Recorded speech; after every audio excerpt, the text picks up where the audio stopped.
Welcome to Entrepreneurship Quarter 2, Module 7. It's all about forecasting revenue and costs. So this module is divided into two lessons. So in lesson 1, we are going to talk about the forecasting the revenue of the business. And in lesson 2, forecasting the cost to be incurred. Okay? So let's start. So why forecast? Ano ba yung ibig sabihin ng forecast? Kapag nanonood daw tayo ng TV sa news, as Kuya Kim report the direction of the typhoon in the next 2 days.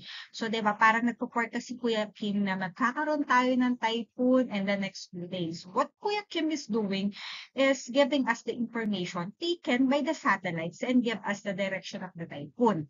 Okay? So, binibigyan niya tayo ng forecast na nakikita sa satellite na magkakaroon ng typhoon after the 2 days. So, in weather forecasting, the reporter is giving us advanced information that could help us prepare and be ready for the upcoming typhoon. And this way, things such as accident, devastation of properties, and loss of life may be prevented. So, like, it's just like in the business, nag-forecast tayo ng mga bagay na pwedeng mangyari, okay? So, maghahanap na tayo ng mga information, ano ba yung mga dapat gawin, ano ba yung mga dapat na mga factors na kailangan nating malaman para mas naiwasan na natin yung mga loss in business. Okay, so in this lesson, you will be making informed the estimate about the revenue and calculated estimate involving the cost incurred by the business. So, dito pag-aaralan daw natin magkano ba yung revenue at magkano ba yung mga gastos na magagastos natin in making a business or in selling a product. So, factors affecting forecasting will be discussed to better help you in making a projection. So, magkakaroon tayo ng projection, pero we have to consider what are those factors na nakaka-apekto in forecasting in our own business. So the objective of this lesson is we have to identify the essential factors. Ito nga, dapat alamin natin ano ba yung mga factors na pwedeng mag-cause in forecasting our revenue and cost. And then, of course, number 2 is we have to calculate the markup, okay? Magkano ba yung markup and selling price of a product? Compute the projected revenues and compute the projected costs. Create a table showing the projected revenue and costs. Okay, for lesson 1, forecasting the revenue of the business. So, ngayon, i-forecast na natin yung revenue ng isang business. So, in this lesson, we will identify the markup and the selling price of the product. Okay, so meron na tayong product. Okay, ngayon, paano daw tayo magma-markup ng ating selling price? We will also project the revenue that the business will make from the sales of product. So, magpo-project din tayo kung magkano ba yung kikitain ng ating product for the whole day, for the whole month, okay? So, dito ating kukumputin or ating malalaman. So, how close were your estimate compared the actual time? So, usually, nagpo-project tayo ng nagpo-forecast tayo with the revenue para lang at least may idea tayo. Pero, it doesn't mean na ganun talaga yung kikitain natin on our actual time. So, what do you think were the factors that might have contributor?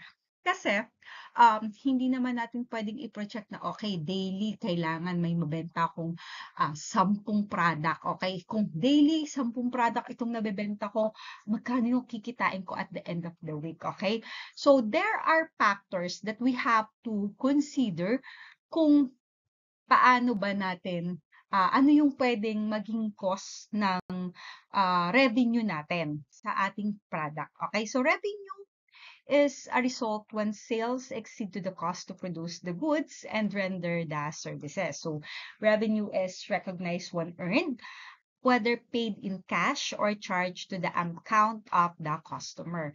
Other terms related revenue includes the sales and the service income. So, ibig sabihin, ang revenue, ito yung buong sales na kinita natin for the product or yung service income. So, pag sinabi kasi nating sales, if ang nature ng business natin is we are selling our product. Okay, kung nagbebenta ka ng mga product, nagre-retail, Yun yung sales na tinatawag. Pero kapag sinabi naman nating service income, ito ay yung revenue earned by rendering service. Nagbibigay tayo ng service. What are the example of those businesses na nagbibigay ng service? Yung mga barbershop, salon, yun. Yun yung nagbibigay ng service. Massage, okay? So next one, sabi kasi the entrepreneur would want his forecasting for her small business, okay? So, kailangan talaga alam natin paano ba mag-forecast ng small business. Pero dito, in estimating the potential revenue for the business, there are factors daw, such as external and internal factors that can affect the business that we have to consider. So, these factors should serve as the basis in forecasting the revenue of the business. So, what are those factors? So, ngayon, aalamin natin ano ba yung factor that can affect sa ating forecasting in our own business. So, number one daw dito, the economic condition of the country. Okay, so dapat daw alam natin ang economic condition ng isang lugar na pagtatayuan natin ang ating business. So, when the economy it grows experienced by the consumer. Consumers are more likely to buy products and services. So the entrepreneur must be able to identify the overall health of the economy in order to make informed estimate. A healthy economy makes goods business. Okay. Siyempre, bago tayo gumawa ng ating product or bago tayo magtayo ng ating business sa isang lugar, dapat inaalam natin kung yung eto bang lugar na to ay madami yung tao na bibili, yung mga may possibility ba na madami ang taong pupunta dito sa akin para bumili ng product ko. So, kung ang halimbawa, ang ititinda natin is coffee shop, okay, yan, coffee shop. Dapat ay malapit sa school, malapit sa munisipyo, malapit sa palengke. Kasi nakikita mo doon talaga maraming tao, okay? Next one is okay, for number 2, the competing businesses or competitors. So dito naman, sa competing business, we have to observe our competitors, okay? So magtatayo tayo ng coffee shop, yan.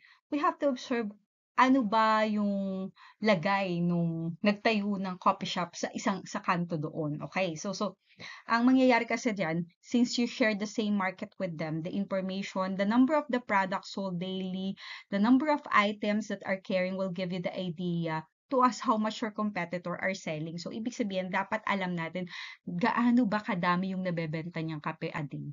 Okay? Ano ba yung pinaka-best seller nila na flavor. Okay? So, dapat nagbe-benchmark ka on how the product you need to stock your business in order to cope with the customer demand. So, ano ba yung gusto nila na laging wala yung yung ating magiging competitor. So, this also give you a better estimate as to how much market share is available for you to exploit. Okay? So, dapat alamin mo yung takbo ng magiging kakompetensya mo. Pero, syempre, para malaman mo din ano ba yung kaya mo pang ibigay na kakaiba sa mga customers. Okay, next one. Next one is the changes happening in the community. Okay, so dito naman changes happening in the environment such as the customer demographic, the lifestyle and buying the behavior gives to entrepreneur a better perspective about the market. So the entrepreneur should always be keen in adapting to these changes in order to sustain the business. So example nga daw dito is the popular celebrity special for their fashion trend. So ibig sabihin, ano ba yung trend? Ano ba yung uso? Okay? So, para mas madami or mas mahila natin yung mga target customer natin, ano ba yung hilig nila? Kung ang target natin ay mga students, mga secondary students na sila ay mahilig sa kape, ano pa ba yung parang patok ngayon na celebrity na pwede mong ipasok sa promotional marketing mo para mas mabenta yung iyong kape. Okay? Next one is the internal aspect of the business. So another factor that affect the forecasting revenue in the business itself is you have to plan the capacity often play a very important role in forecasting. So dito, internal aspect, ibig sabihin, example nga dito ay puti maker, ikaw ay gumagawa daw ng puto and it can only make 250 pieces of puto every day. So therefore, ang ibebenta mo lang na puto is 200 pieces then a day. So the number of product manufactured may depend on the capacity of the plant, availability of the raw materials and labor, and also the number of the salesperson determine the amount of the revenue earned by the entrepreneur. Okay, so kung ganito na ikaw ay ang iyong machine ay makakagawa lang ng 250 pieces na puto a day, so ibig sabihin paano kapag ang customer mo ay mag-exceed ka ng 250, okay? So, dapat meron kang naiisip na another plan for that. So, nagkakaroon ng internal aspect of the business yun na parang, kinulang tayo, naubusan tayo. So, eto yung parang internal aspect of the business. So, here naman is the example. Eto example na siya na si Miss Passionista recently opened the dream business. So, ang pangalan ng business ay Pit Motor Ready to Wear Online Selling Business. So, online selling business, especially niya ay yung mga teens. So, ang target niya ay teens and the young adults.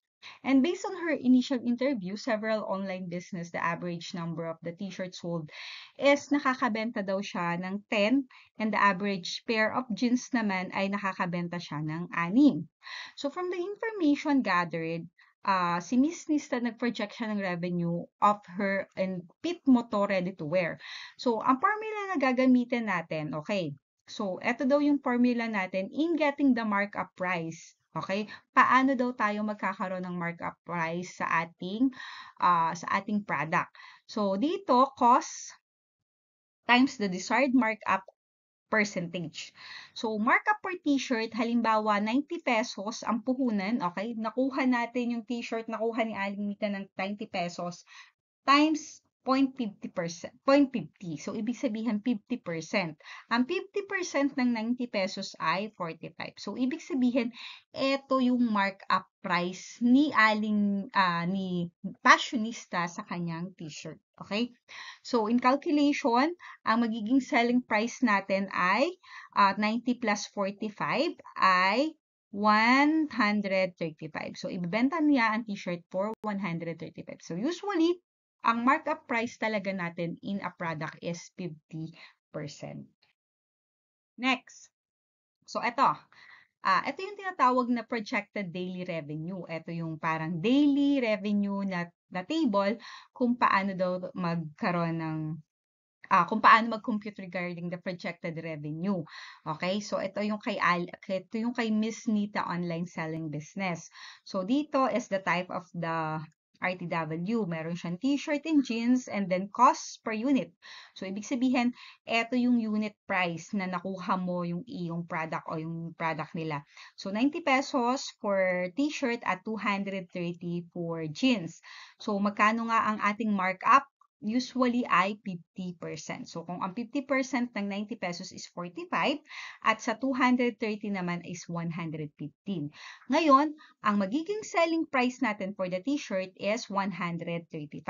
At for the jeans naman ay 345.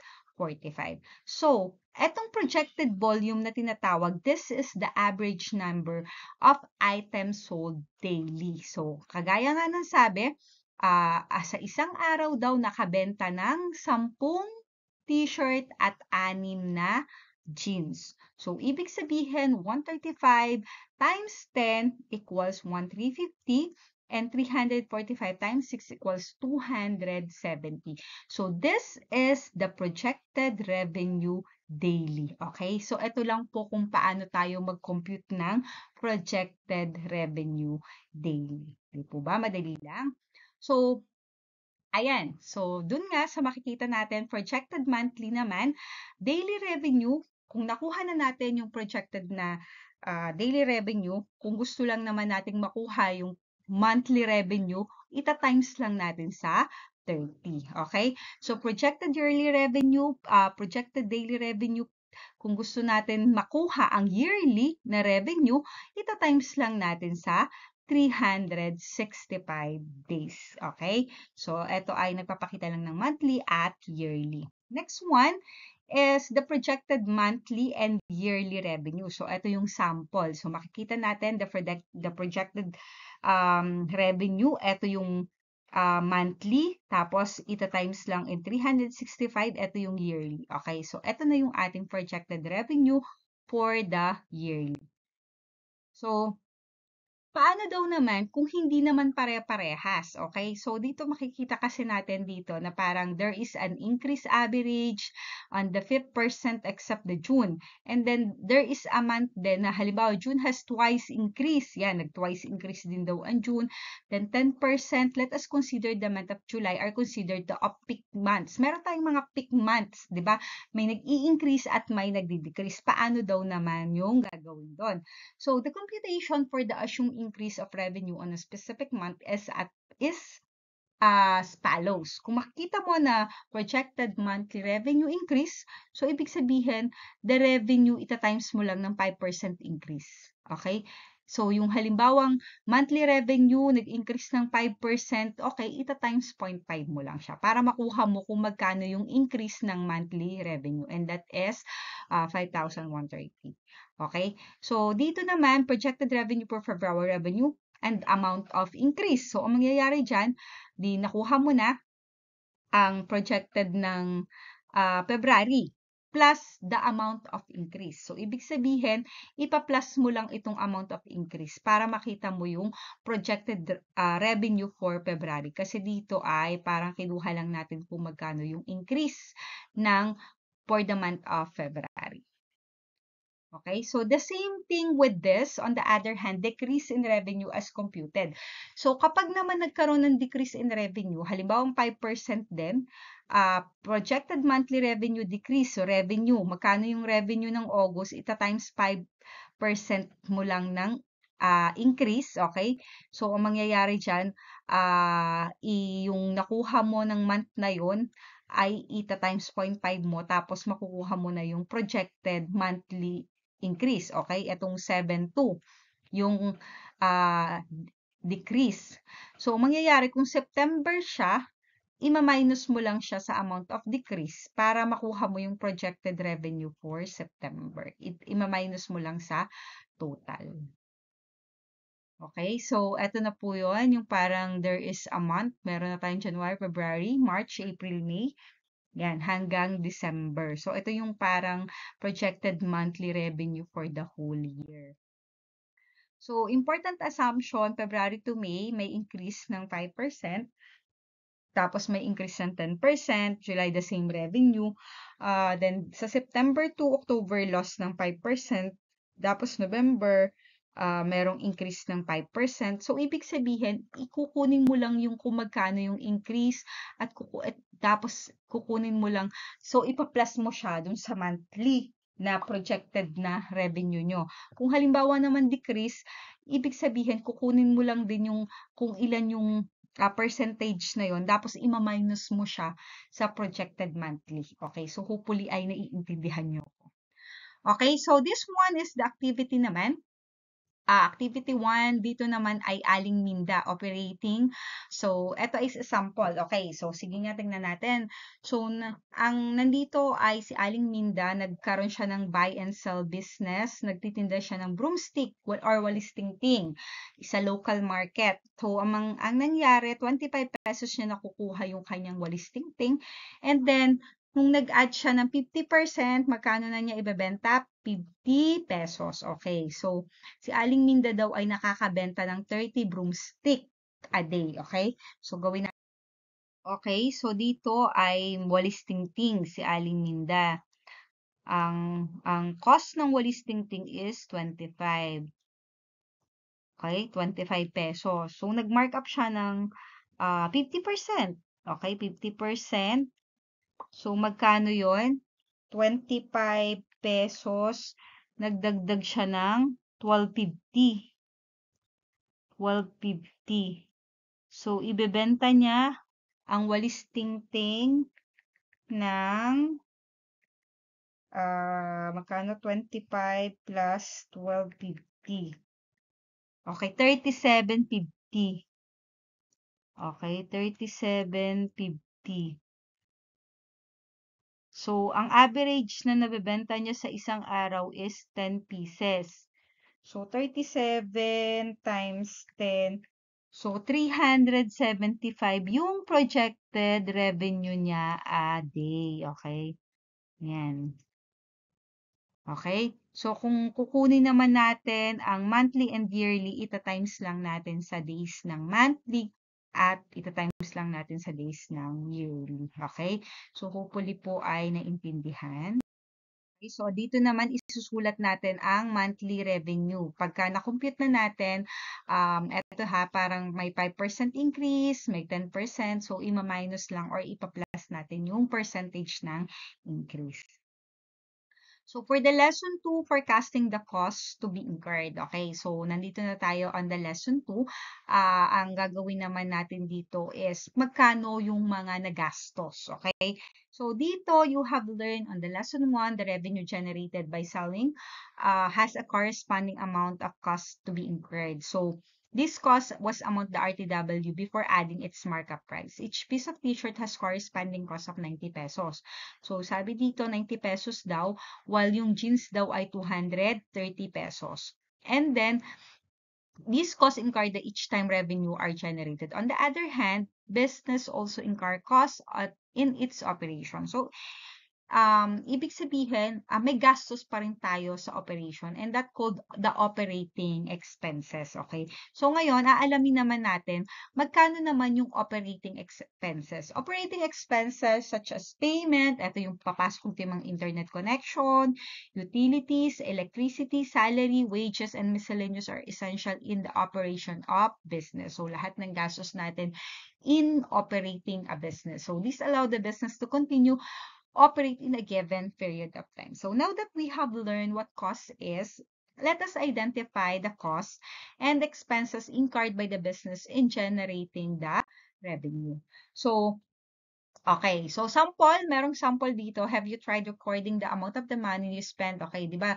As a student, meron tayong daily allowance. Pero, paano ba tayo nagko-compute ng ating daily allowance? Nagkakaroon tayo ng breakdown on our daily allowance. Kung halimbawa, tayo ay may daily allowance na 100 pesos, magkano ang pupunta sa food? Halimbawa, okay, 40 pesos sa food. Pamasahe, 20 pesos. Bumili ng ballpen, 10 pesos. Okay, at tapos naglaro, 40, 50, 60, 70, 8, naglaro ay 40, 50, 60, 70. Okay, may 30 ka pang natira. Total ng 100. Okay? So, ito yung breakdown mo for the allowance. So, we have also to consider na the expenses of a student. Okay? Next one is yan. We have here the cost of goods sold, cost or the cost of sales. So, kapag sinabi nating cost of a goods sold or yung sales natin, it's refer the amount of the merchandise or goods sold by the business for the given period of time. So, this computed by adding the beginning inventory to the net amount of purchases arrive with the cost of goods available for sale, which the merchandise inventory end is subtracted. Okay? And then, merchandise inventory naman is refer of a goods merchandise in the beginning of operation or business accounting period. Purchases I refer to the merchandise of goods purchase. Okay, ito yung purchase natin. Example nga is yung cost ng ating jeans at t-shirt doon sa RTW. And then, pag sinabi nating merchandise inventory end, refer to the good of merchandise left at the end of the operation, kung alan yung natira. And then, meron tayong tinatawag na freight in. Ito yung amount paid to the transport of goods or merchandise purchased from the supplier to buyer. Yung ating transportation costs. Okay? It is the buyer who shoulder. Okay? Next one is dito sa Pit Mo to Ready to Wear, yan yung formula. Kailangan lang malaman natin yung merchandise inventory ng beginning. Tapos yung cost of purchase, yung freight in, cost of goods available for sale, merchandise inventory end, and then the cost of goods sold. Okay? So, paano?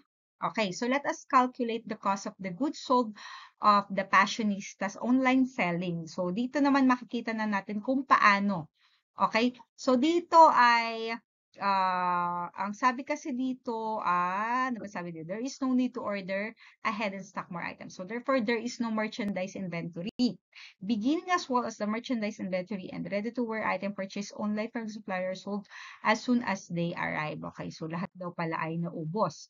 So, paano natin siya kukumputin? So, every month daw, 300 t-shirt and 180 pairs of jeans. It corresponding cost per unit. So, yun nga, 90 pesos at saka 230. A cost of transporting the goods of the supplier or price in added to the net cost of the purchase. Okay, so magkano? So, i-compute natin kung magkano yon. So, yan, okay na. Etong ating projected cost of goods sold monthly. So, mayroon tayong t-shirt at jeans. Ito lang yung benta natin. So, 90 pesos at saka 230 for the t-shirt at saka, pero nakabenta tayo yun ng 300 for the t-shirt at 180 for the jeans. So, magkano natin yun mabibili? Magkano yung ating projected cost ng monthly? Naubos lahat yung ating stocks.